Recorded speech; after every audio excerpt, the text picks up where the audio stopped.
Hi,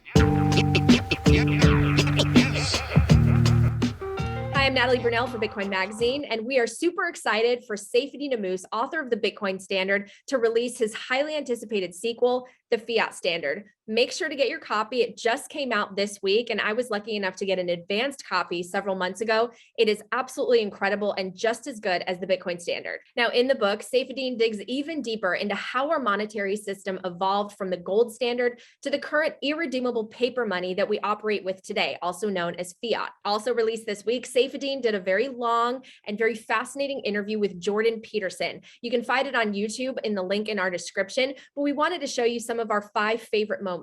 First, about 11 minutes in, Saifedean eloquently describes Bitcoin's decentralization and the consensus mechanism that enables Bitcoin to be 0% trust and 100% verification. And there has not been anybody in charge of the project. And what we've only had are users. So Bitcoin only has users. It doesn't have any admins. There's nobody with a master key. And this is kind of the simple way of thinking about it, which is 10 years of this thing operating without anybody being in charge, and with everybody who tried to change the consensus parameters, the most important parameters of the network.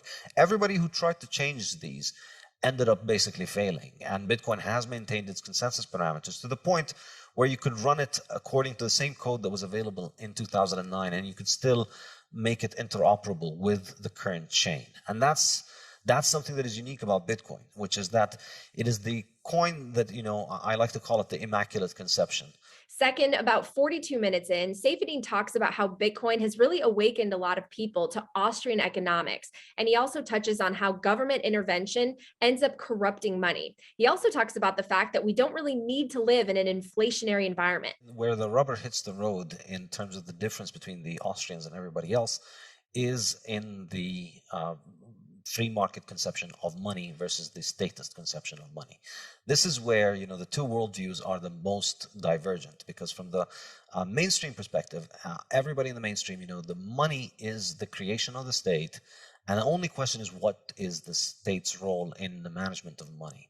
But from the Austrian perspective, money is a product of the market, and the state the money is not the invention of the state, and the state's meddling in money is actually not just irrational in the sense of it can't succeed for all the reasons that socialist central planning cannot succeed.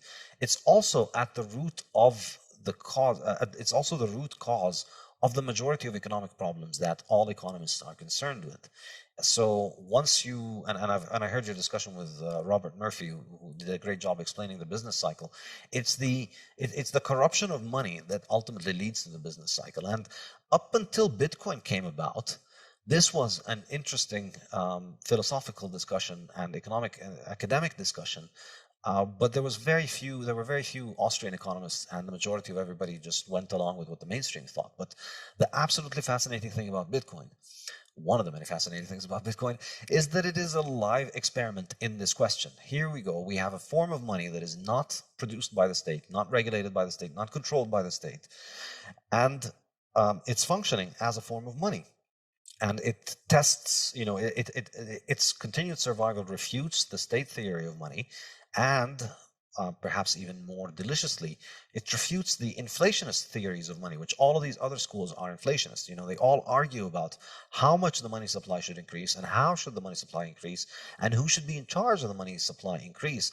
But none of them has ever questioned the fundamental proposition, which is the money supply should not increase, does not have to increase. Third, about an hour into the interview, Saifedean talks about one of my favorite core tenets of the Bitcoin philosophy, which is low time preference, and how that really enables you to think about and invest in the future. So you start thinking more about the future, and money is an incredible technology for that, for lowering our time preference. That's kind of one of my central arguments in the fiat standard, that money is the best mechanism we have for moving value to the future. Because, you could save a fishing boat and you can save something else, but you don't know what's going to happen in the future, and you don't know if you want to move away from where you are.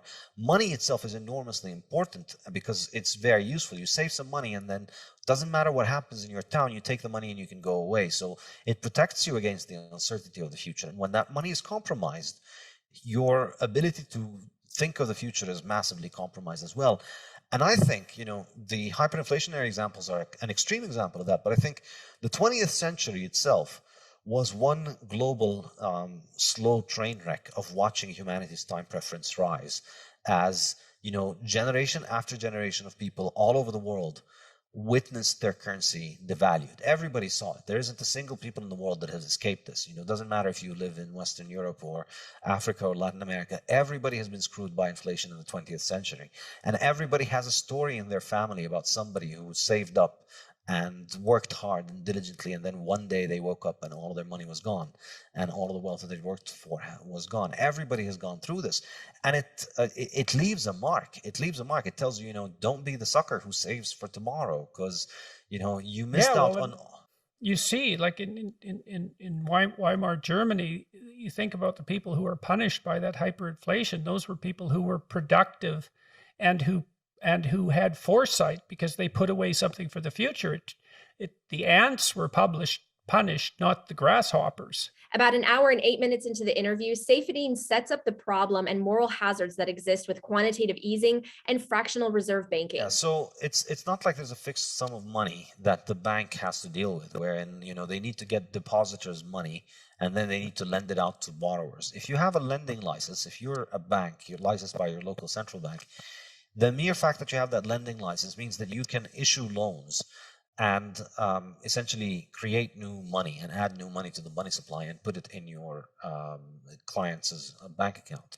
So now, obviously, they can't just do this limitlessly. There are regulations and rules by the central bank that determine how much lending is done. And so what are the rules approximately? Well, the rules is, the person who borrows has to have good credit history and good credit standing and a good reason for why they want to borrow it. But obviously, these things are getting less and less strict over time as monetary expansion picks up and political pressure for more and more monetary expansion increases. These credit. You saw that with the housing crash.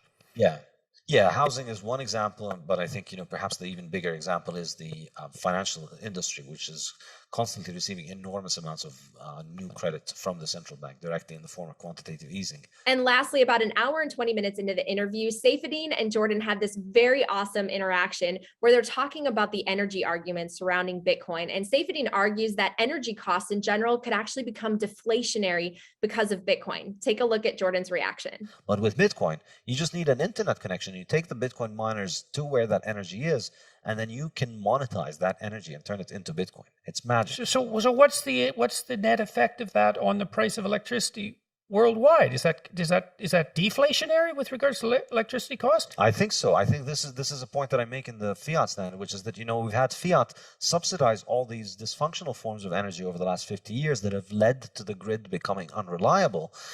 And we have Bitcoin, like the vigilante savior that it is, coming in and providing a global subsidy for anybody who can make electricity at a cheap rate to monetize that.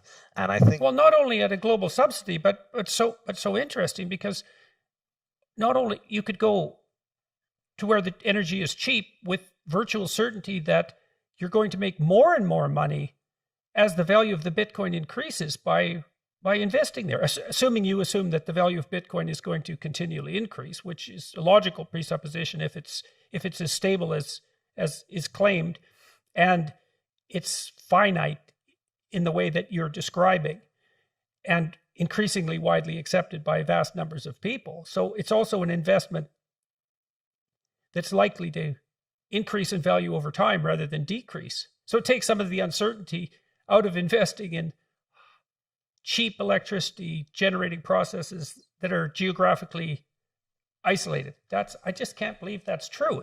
It's amazing that I think I must be misunderstanding, because it seems like you can move the value of the electricity magically without any of the problems of transportation.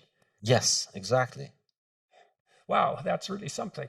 Again, this is an amazing book that Saifedean just self-published this week. Make sure to get it. And for more headlines, head to bitcoinmagazine.com. Yeah.